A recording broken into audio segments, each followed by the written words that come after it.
The U.S. is electing its next president. Various reactions can be seen in China, where people don't have the right to vote. And Chinese currency plunges during the U.S. election.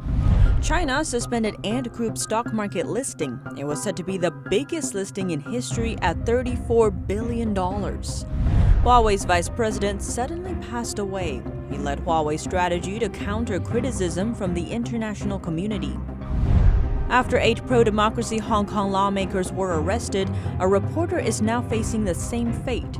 She did an investigation into police behavior, and Canada may evacuate its citizens from Hong Kong. And India, the US, Japan, and Australia began their largest naval drill in over a decade in the Indo-Pacific. It's aiming to balance China's military aggression.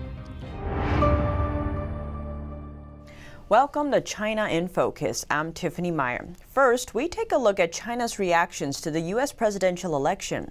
The Chinese Communist Party, or CCP, has issued an order to all media outlets in mainland China. It demands that all coverage of the U.S. election must undergo what was called unified arrangements.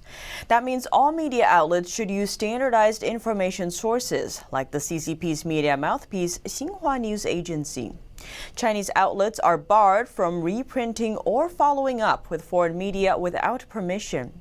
It's also not allowed to inflame emotions or public opinions. This refers to both sides, for and against the U.S.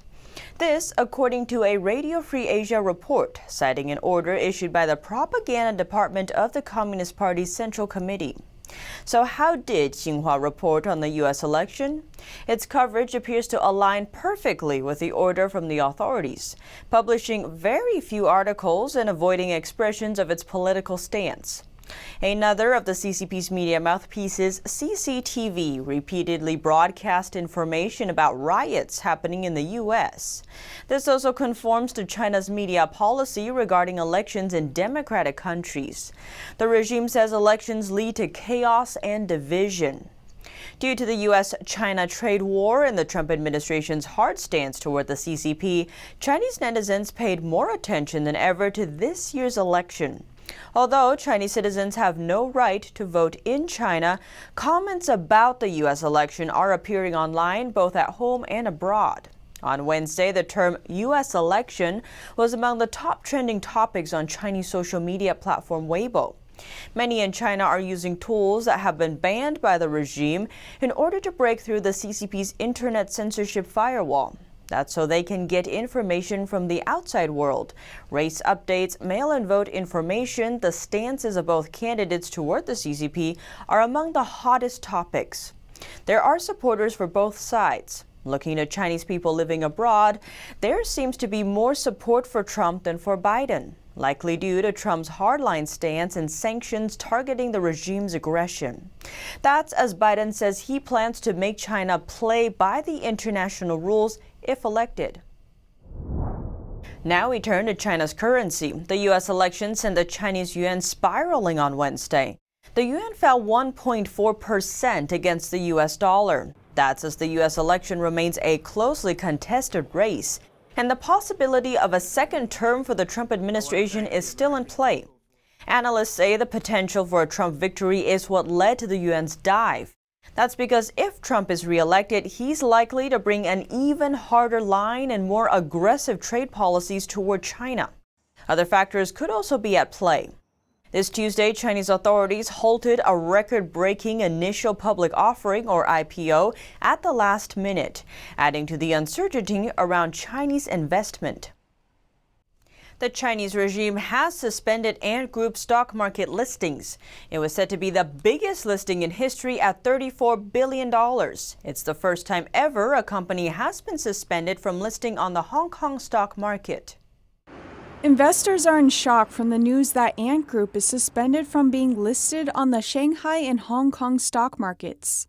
One young investor applied for 2,000 shares worth nearly $21,000 US. Now he says he regrets the decision. Because the market is hugely manipulated by the Chinese government, so I don't think it is good to invest in a semi-free market or even not free market, because the capital doesn't flow as the investor expected. Chinese regulators reined in Ant Group's owner Jack Ma Tuesday. They suspended Ant's listing just 2 days before it was supposed to go public. Jack Ma's name is synonymous with innovation in China, but he recently criticized Chinese regulators as stifling innovation. It likely led Chinese regulators to stop the listing. Powerful government lobbying banks in China are saying that Ant Group is escaping the tight regulations that they have to follow. One director says it's a reminder of Beijing's influence over Chinese companies. So in terms of this huge IPO suddenly unplugged, it's really abnormal and never happened before in Hong Kong market. Analysts and investors expect the suspension will only delay the listing and won't completely derail it. State media on Wednesday said that the move was necessary and in the public interest. Investors will now have to wait until relisting before they can find out the revised share price. Now we look to Chinese telecom giant Huawei. Huawei's Vice President of Corporate Communications, Joe Kelly, suddenly passed away over the weekend. No other details, including the cause of death, have been disclosed. Kelly was an Irish businessman and died at the age of 55 in the southern Chinese city of Shenzhen. He joined Huawei in 2012 and has been in charge of international media affairs since then. According to Ireland's national broadcaster, RTE.ie, in recent years, Kelly led Huawei's strategy to counter criticism aimed at the company. Huawei's 5G network and products have raised security concerns over the years in the international community. The U.S. is putting in great effort to persuade other countries to exclude Huawei from their 5G networks. And in China's Xinjiang Autonomous Region, at least 2 counties started their 4th round of mass testing for the CCP virus on Tuesday. One of them is located in the Kashgar area, the other one not far away. The first cases were announced last week in that area. As of Tuesday, 409 people tested positive for the CCP virus. Among them were 64 people with symptoms. Others were asymptomatic cases. If the official figures from China are accurate. Virus infections in China's Xinjiang region are on the rise, and also rising concerns about authorities handling off the outbreak. In one instance, officials even gave unidentified drugs to those in quarantine. Authorities in China's Xinjiang are apprehending hundreds of people arriving in the province and forcing them into surveyed quarantine. Some people were even given unidentified drugs to consume. Last week, a tourist visiting Xinjiang said local authorities lied to her and tricked her into going to a quarantine center. She said the authorities seized her personal identification to prevent her from leaving. The authorities had originally told her they were directing her to the local community office to leave her contact info and then she could leave. But it turned out that they were taking her ID and she was taken to the quarantine site. She wrote a post on Chinese social media platform Weibo expressing her anger at being deceived by the local government. She also said that when she called the authorities, they told her without hesitation that tricking tourists into forced quarantine is very common practice. In another case last week, Mr. Li, who was on a business trip to Xinjiang's Kashgar city, was apprehended for quarantine immediately after arriving. Li said his primary concern now is about losing his job and being unable to make a living because of being held in forced quarantine. Li told us that when the quarantine first started, unknown drugs were given to him to consume twice a day, but he didn't take it because he didn't know what ingredients were in it. Another Xinjiang resident who was also apprehended told us that he saw about 100 cars taken to the same quarantine area that day. The local area has now activated a first-level emergency response. The Chinese regime has long been using Chinese students who study abroad as tools. Students are often persuaded or threatened into performing espionage activities and collecting information for Beijing. Today, we'll meet one of the few who dared to stand up and say no. Li Taotao is a Chinese student studying in America. He has reportedly been receiving near-constant video calls at around 2 or 3 in the morning, all from Chinese national security officials. He says it's been happening since June. He uses a pseudonym to protect his identity. Earlier this year, he criticized Beijing online using his real name. That's where the trouble begins. Li told U.S.-based media outlet Voice of America that 2 weeks after his comments, his parents in China began to receive frequent calls from their local police station. From there, police forced them to video call their son on WeChat. I was surprised at first and did not expect that. After all, I'm overseas, and just a few words online will incur such serious consequences from them. They clearly instructed me to forward them anything. They made it quite clear. By anything, he's referring to any negative comments or information about the CCP or Beijing's image. A national security official ordered Li over the calls to send him his account information for Twitter, Instagram, and Telegram group account, including usernames and passwords. The Telegram group is focused on discussion about constitutional democracy in China. The national security official allowed him to stay in the group, but warned him to stay silent. The official then gave him another set of instructions, telling him anything in the group that is negative to the party and country, forward it to the WeChat number. He told Li to screenshot any similar information and forward it, no matter what. Li was told it was a chance for him to gain favor and potentially spare him from trouble. He threatened it's a chance for Li to obtain merits and spare him from imprisonment when he is back in China. During our conversations, they were unable to tell what crime I committed. They know it is ambiguous and hard to define. If I were in China, that'll be easy. The national security people only say Li is anti-China and he insults the country. But Li believes being anti-Chinese Communist Party is not anti-China.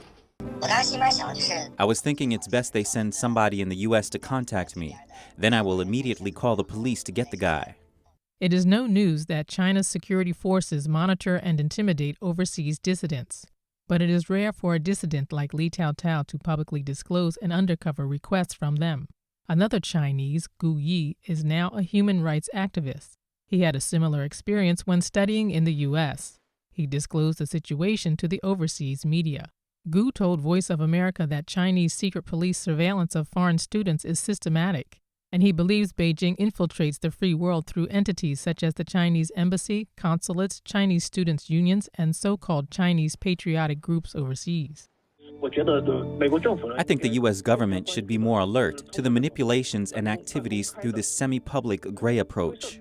It's not enough just to understand these situations. I would like to see more decisive actions from the U.S. government. But overseas governments are starting to take action.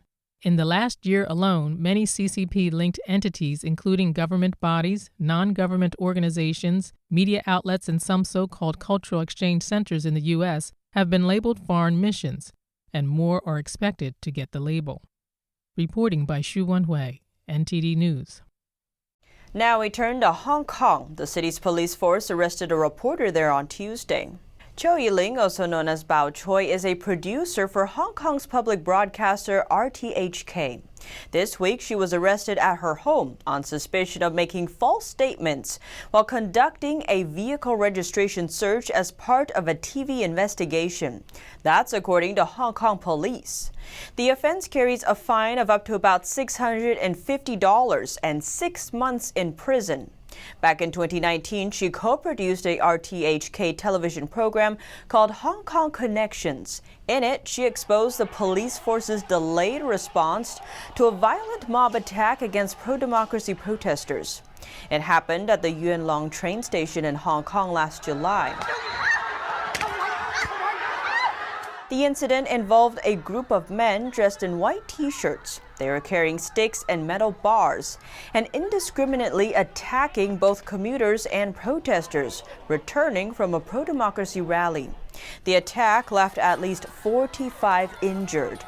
But after calls for assistance were made, police took 39 minutes to arrive on the scene, an unusually long time. The RTHK documentary aired a year after the attack. They pieced together the incident using video footage from nearby shops, tracing license plates on cars shown in surveillance footage, and interviews with locals. Speaking to reporters on November 3rd, RTHK chief said he was worried about whether the station can continue the way it produces accurate news as before. Democratic Party lawmaker Lam Chung-ting was among those injured in the violence last year. He urged journalists to not be cowed by the arrest, saying he urges them to stand firm and report the truth without fear or favor. Civic Party leader Alvin Yuan also questioned whether authorities were taking revenge on Choi for investigating the incident. The US, UK, and the European Union voiced concern earlier this week for 8 opposition lawmakers in Hong Kong who were recently arrested in connection with a scuffle in Hong Kong's Legislative Council in May. The lawmakers were fighting for control of a key chairperson position that would determine if Beijing set the agenda for laws in the autonomous region. U.S. Secretary of State Mike Pompeo described the arrest as a clear abuse of law enforcement for political purposes. And Canada may evacuate its citizens from Hong Kong. Canada's Consul General in Hong Kong, Jeff Nankerville, said earlier this week Canada has come up with a plan to evacuate about 300,000 Canadian citizens from Hong Kong if necessary, adding that Canada can't currently do little for pro-democracy Hong Kong activists seeking refuge. Canada has expressed fears that the new security law Beijing imposed on the former British colony could endanger the safety of both Hong Kongers and foreigners. The new law was enacted this June. It violates a treaty the Chinese regime signed to leave Hong Kong's freedoms untouched until 2047. Now we look to the Indo-Pacific and the Quad, an informal group of the 4 largest democracies in the region. India, the US, Japan, and Australia began their largest joint naval exercises in over a decade on Tuesday. It aims to balance China's increasing military aggressiveness in the region. The annual Malabar drill has been hosted by India along with the US and Japan. This year it has included Australia. 8 ships were deployed in the exercise, among them 5 from India. The exercises come at a time when India is locked in a military standoff on the disputed land border with China. Thousands of troops are in close proximity in the western Himalayas. India says Chinese troops have intruded across its side of the de facto border. Beijing denies any intrusion and says India has been building infrastructure there, causing the crisis. Separately, Japan is embroiled in a dispute with China over ownership of islands in the East China Sea. Australia's diplomatic relations with China also worsened this year after it led calls for an international inquiry into the CCP virus pandemic. Beijing imposed trade sanctions and restrictive measures on Australian exports of beef, barley, timber, and lobsters. Now we turn to Germany. Germany's defense minister declared this Monday that her country will dispatch a frigate to patrol the Indo-Pacific starting next year. Germany is the second European Union member to release guidelines for the Indo-Pacific after France. Her remarks come 2 months after the guideline was released. The document focuses on increasing Germany's presence in the region, indicating that European powers are to approach the region in a networked fashion. The guidelines note that Germany would work with India and Japan toward United Nations Security Council reforms. Germany is China's biggest trading partner in Europe, but the government in Berlin has recently started to adopt a tough line on Beijing. And to Nepal, a small country between China and India. It has a population of about 30 million and is located in the southern foot of the Himalayas. According to Nepal's politicians, China has annexed 370 acres of Nepal land, an example of heightened Chinese aggression along the border. A report by UK-based newspaper The Telegraph said the Chinese military began seizing Nepal land in 5 districts in May. Beijing has been sending its army across undefended areas of the border. They moved border stones further into Nepalese territory and began constructing military bases there, and diverted the flow of rivers in these areas.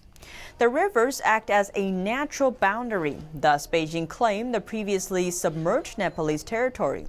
The land grab appears to be motivated by a strategic view embedded in China's Belt and Road projects. Now we will answer a viewer question who asked about how China became so rich. The money came mainly from the Western world. In 1979, the U.S. set up diplomatic relationships with China, and other Western countries followed suit. China was opening itself to the world. Before that, China was totally almost closed and focused on its political campaigns, and the country's economy was at the brink of collapse. In 2001, China became a member of the World Trade Organization with support of the U.S. These two moves allowed the Chinese Communist Party to get connected to the wealth of the Western world.